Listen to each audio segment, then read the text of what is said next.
Welcome back to the show, everybody. It's time to take a trip down memory lane. Price set, price floor for XRP.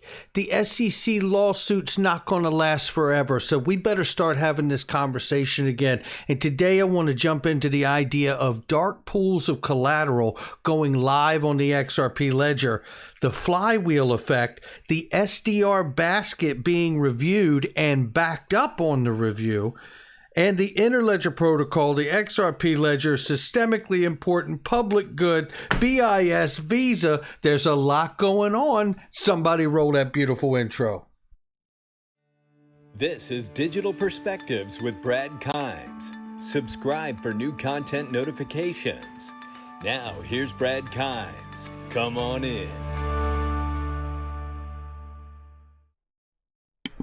Welcome back to the show. You can follow me on Twitter at BackupBradleyAbove, and everything that we're talking about here today. $2.13 trillion market cap for crypto.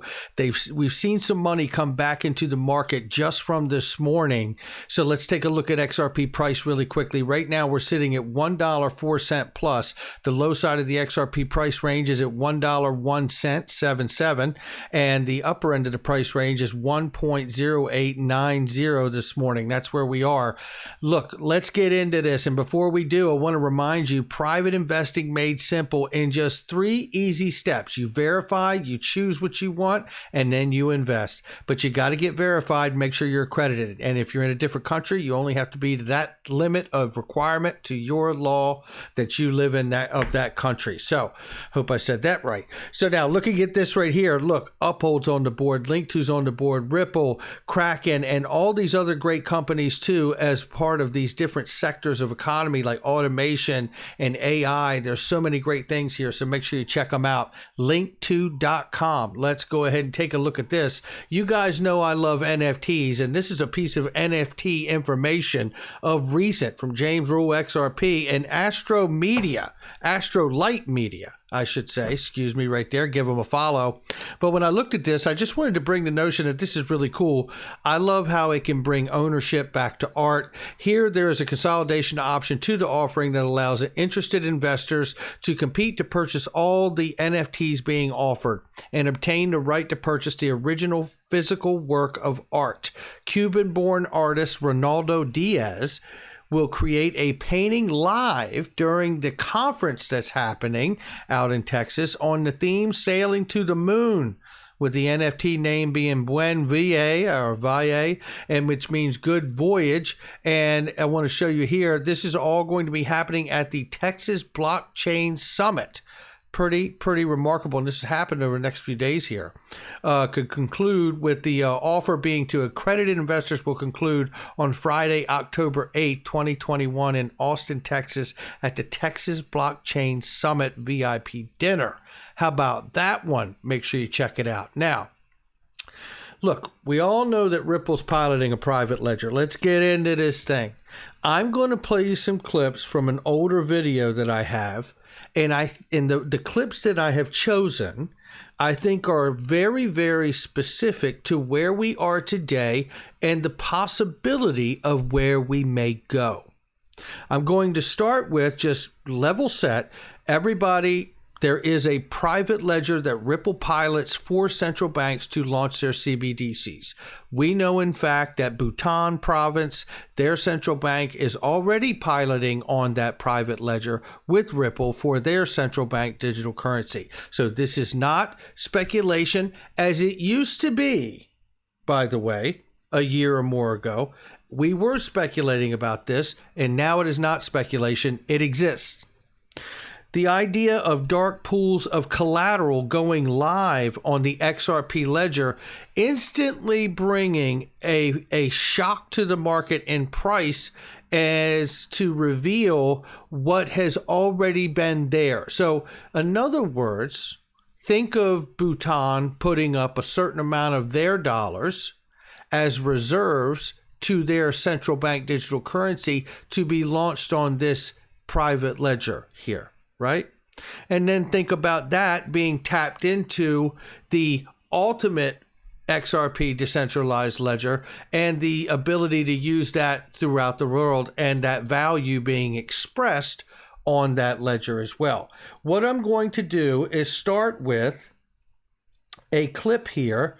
And let me get this up, and I think I have it queued up right here, where we're going to talk about explaining collateralizing the ledger and a price set. And I'm going to bring up some images that I think will also help as I talk through this. Let's go ahead and give a listen here. Dark pools of collateral go live on XRPLedger. Now, dark pools of collateral. What I really referenced here is there's a video I did a while ago called SDR XRP Reserve Pool Theory. And this is a theory that I had. I even worked with Big Skinny on this a bit.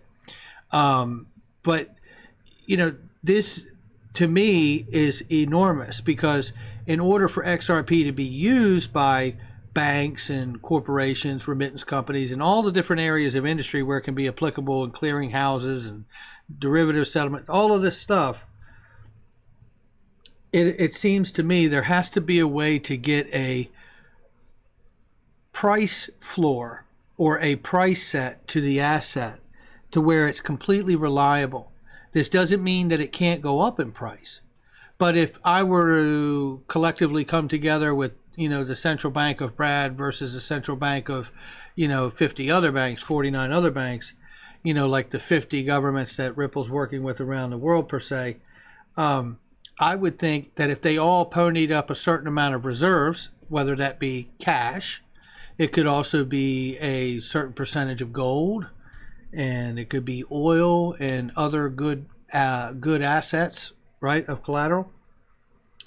And they put those in reserve, collateralizing, you know, those assets on the ledger and leaving them there. I think that would guarantee, in my estimation, that would guarantee a certain price floor, or what would be known as, what I've talked about here a lot, as a price set.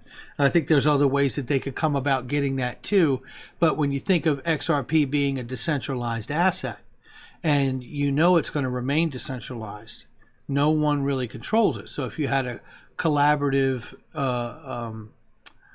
organization or a collective where everyone comes together and agrees to put up a certain amount of collateral for this, then I think they could guarantee a reliable price that they all could count on.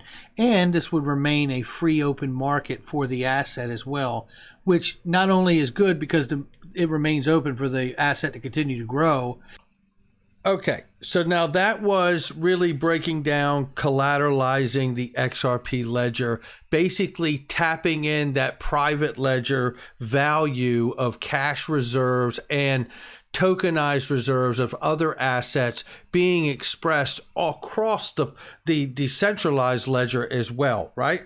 Okay, so with that being said, what do we have to think about? As this Ripple SEC case comes to an end, and let's say, I think Jeremy Hogan has told us it could go into the first part of next year, and then look, there's no guarantee that it could get appealed. If Ripple were to win, the SEC could appeal it, it would go to appellate court, and so on and so on. But that doesn't mean that it would stop from operating, right? And it doesn't stop operating now.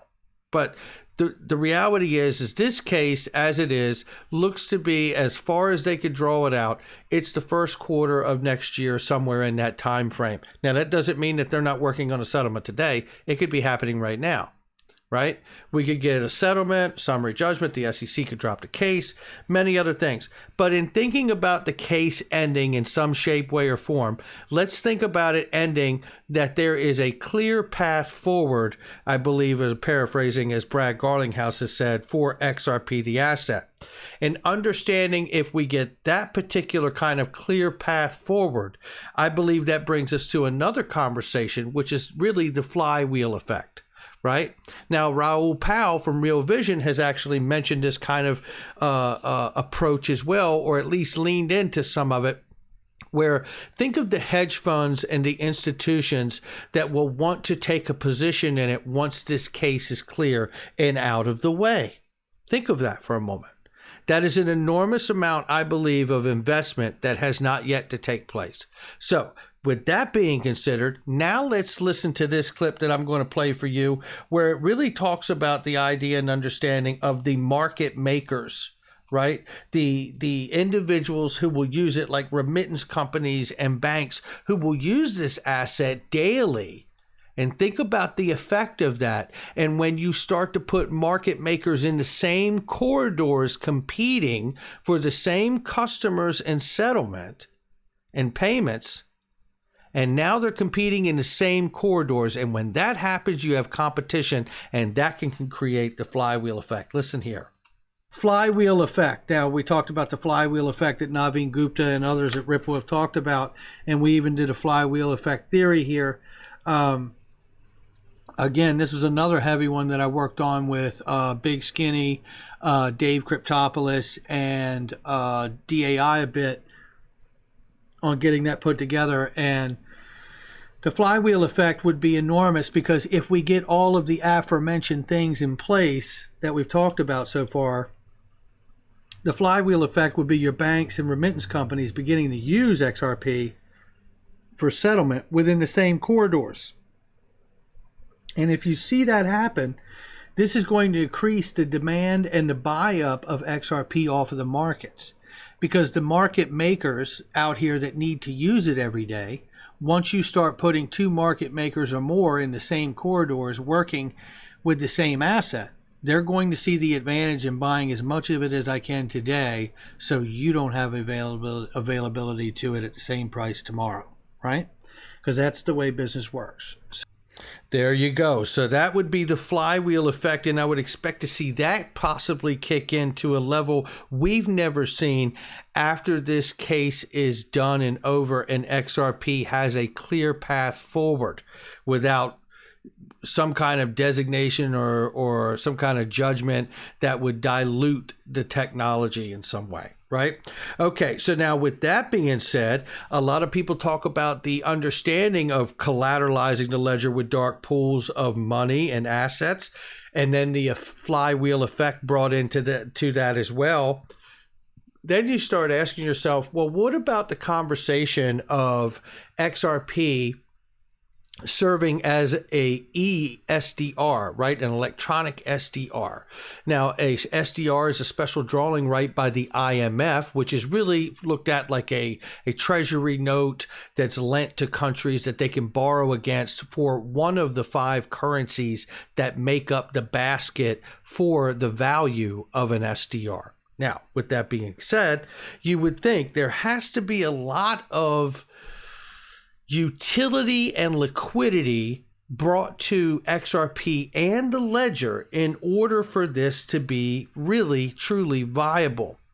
And let us remember, as we consider this notion that through collateralizing the ledger, through the flywheel effect, and there being enough liquidity and assets brought to the ledger, liquidity and utility brought to the ledger, the use of the ledger, that it would now really make the case to serve as an E-SDR. And let's also not forget, the SDR itself really failed to be a currency on its own because it really doesn't have the utility, right? It's missing the utility. So the XRP token could serve as that. Now, a lot of people think many different variations about how the XRP token and a decentralized ledger could serve to aid the SDR. A lot of people think that the asset XRP should be added to the basket. A lot of people think many things about the US dollar in the basket. One thing we know is that 2020 was the year for the SDR to do their valuation on the SDR basket and all the currencies in that basket. They do this every 5 years, but I will show you here just to tell you we found it, and I'm not guessing here because I do have it, and I believe it is right here. And this is a review method of the valuation of the SDR, proposed extension of the valuation of the SDR basket, and modification of the date of effect of a new basket. That had come out earlier this year, March 5th, 2021, and they have backed up the evaluation of that basket by 10 months from September 30th, 2021 to July 31st, 2022. So midsummer next year, we are supposed to see that valuation, that 5-year valuation turned 6, basically, on that SDR basket. And the modification date effect of a new basket. Now, let's listen to these thoughts I had here more than a year ago. Check this out. So that's an exciting thing to see the flywheel kick into effect. And actually, let me cue that up. I'm at the wrong spot, but here we go right here. Changer. Now, let's get into this. IMF reviews the SDR basket 2020 is the 5-year review for the SDR basket. And this is when they look at the 5 major currencies that are in the basket and evaluate the weighted average. Again, that's backed up until July 31st, 2022. Here we go. Does anything need to come out of the basket? Does anything need to be reweighted, right? So in that respect, in that regard, you'll want to keep an eye on it. There's been extreme talk that the dollar could come out, possibly a new treasury dollar backed by a gold bond market could go in. We've even seen people say, no, it'll just be a revaluation of the percentage, the weighted average that's on the dollar now. And then some people say also that we'll see XRP added into the basket along with gold and maybe even Bitcoin and Ethereum. You know, these are all things that we don't know if they're going to happen, but these are events that we want to look onto. Notice everything I have here has a question mark beside it. That way we can say, hey, did this happen or not? Now, and that is a very big thing. We are speculating here about some pretty grandiose ideas. And I believe that that is the intention of XRP's role to serve, which brings us to the next points to talk about here today, which is the idea of all the money. We have all come so comfortable saying it so casually. All the money. What does that really mean? Well, it means all the money. Moving across a decentralized ledger, the XRPLedger. Think of it. All the transactions that are being done right now throughout the day, now happening on the XRPLedger. That's quite a migration of all the money. Let me tell you what else it is too. It also brings us to a conversation where we have to understand a couple things before we get down this path of this conversation here. One, the W3C is the World Wide Web Consortium. It was gifted the Interledger protocol by Ripple, which is the interface to all things being able to be settled instantly because of the interoperability of the ILP and, of course, complemented with the XRPLedger. The W3C, which is an international body, standards body committee that oversees the standards and protocols of the internet, of the World Wide Web. That's why it's the W3C, World Wide Web. Right? There it is. So W3C are also in control of the Interledger protocol, which is created by Ripple. This is almost exactly the same as IP, Internet Protocol, but for money and value. Ripple made this protocol and gifted it to the W3C years ago. So if you trust the internet is time that you start to trust the W3C, the XRPLedger, and the ILP. Again, that part is not speculation. So let's go ahead and take a listen here and listen to what we talk about at this particular point, where we have to consider, because we're talking about all the money of the world, just like all the emails move across IP, right? That's what we're talking about here. So if we're going to have that conversation, we have to talk about the idea of these things being recognized, just like we see the internet has been recognized by the UN. The UN has recognized that the internet itself is indeed a human right or a public good. Don't believe it, it's still true. And that, to me, is pretty profound when you think of that, right?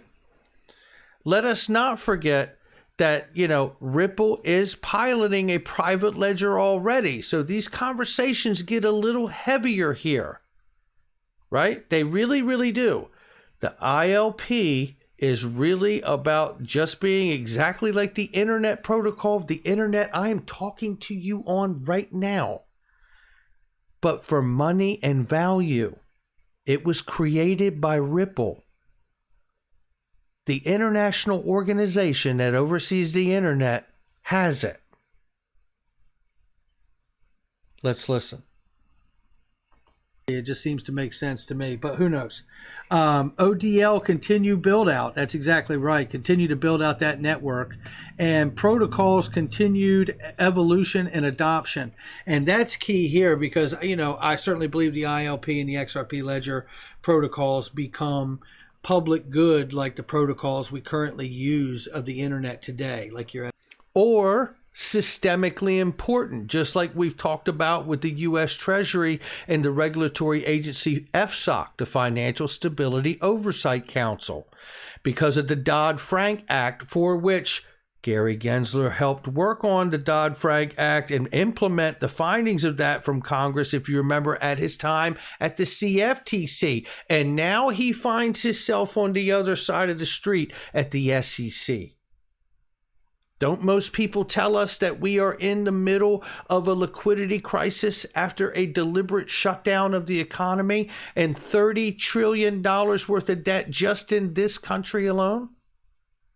Keep listening.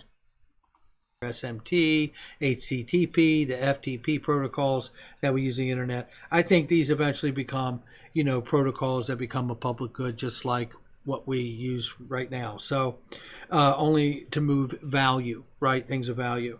So that's something we want to keep an eye on, as well as other protocols that may come out and the continued evolution of those things. So very well said. And that is, listen, this stuff I'm playing to you is highlights from more than a year ago that I pulled out because I believe they are even more pertinent that we pay attention to these possibilities today because of what we've gone through and where we currently are right now. Now, with that being said, I want to show you some current things right now that really, I believe, bring home the idea that something is coming here. Okay, something is absolutely coming our way. Now, I covered this morning, but the Bank of International Settlements says global central bank digital currency bridge needs public and private cooperation. I wonder who could do that. I wonder who, right? This is the stuff we're talking about. And then I covered also, if you remember, just a couple days ago, Visa announces Layer 2 payment channel for central bank digital currencies and stable coins. How are they doing that? The cross-chain interoperability hub will connect different DLT networks to facilitate transfers and of digital assets. It says here, the company's research and product teams are working on a new blockchain initiative called Universal Protocols Channel, UPC. You and I both know, however, that Visa also bought RippleNet partner Currency Cloud for almost $1 billion. $950 million. I don't think that's sitting on the shelf. Okay? Now they can UPC it all they want, but I don't think that the Currency Cloud and RippleNet partner is going to be sidelined. That much I can tell you. Now, this was a piece of news that we covered last year in May in 2020, where Visa had filed a patent application for digital currency. And it was an application to create digital currency. It said here potentially using Ethereum as the blockchain, which it may do, although we know this time later that Visa has already purchased Ripple partner Currency Cloud. And we didn't know that then, but we know that now. Right now, with that being said, the fascinating thing about this is that every time $1 worth of digital fiat currency is generated, the central entity ensures that the corresponding physical dollar bill is removed from circulation in order to regulate the value of digital fiat currency. Now, I said this a long time ago. This feels like a catch-all bucket. And Visa didn't create the US dollar. So in order for this to actually go through, they would have to have the approval, I would think, of the U.S. Treasury in order to pull this little maneuver off. But if they do and they have that kind of cooperation, you could clearly see that this could be done, right? It says, while the US dollar is specifically mentioned as one of the fiat currencies to be used, Forbes reported that the patent could apply to other central bank digital currencies such as pounds, yen, and euros. This could be a collective agreement around the world from these central banks on how to use these payment networks, massive behemoths like MasterCard and Visa, to accomplish this task together, right? The physical currency of the central bank anywhere in the world could be digitized. This is what we're talking about. And I tell you, I'm going to play this final clip here for you, and then we'll wrap this thing. But I want to take you to I think it's right here. Get this pulled up here. Here we go. Close enough, right? Listen to this spot. I bet it's even more now. This guy's not playing around. And then 19, keep an eye on the Visas of the world, the Visa, the MasterCards. They just recently for them to maybe implement that patent to repatriate physical cash for digital dollars, working with central bank. Guys, I just covered the article. We covered it when it came out in May. And in May, when that came out, you know, the issue is that Visa doesn't control the money. They didn't create the money. So how can they actually have a patent that allows them to repatriate the physical dollar to a digital dollar issuance? Unless they have an agreement worked out with the different central banks that they're talking about here, with the pound, yen, and euros, to do it together collectively. Think of this. Think of all these things and where we are in this moment. We could be wrong about every one of them. But one thing I know for sure is everything we've talked about here today is still on the table. And I find that to be fascinating. That's going to do it for me. By the way, before I get out of here, I do want to let you know, if you're having trouble with your taxes, reach out to Crypto Tax Fixer or DonnellyTaxLaw.com. I got links in the description box. He is the foremost authority on taxes, and he has many different products that can help you. Don't let your taxes scare you. This guy can walk you through it. And that is going to do it for me. Check out all the links in the description box and the comment section. They are trusted, vetted links of products and services that I use each and every day. And I'll catch all of you on the next one.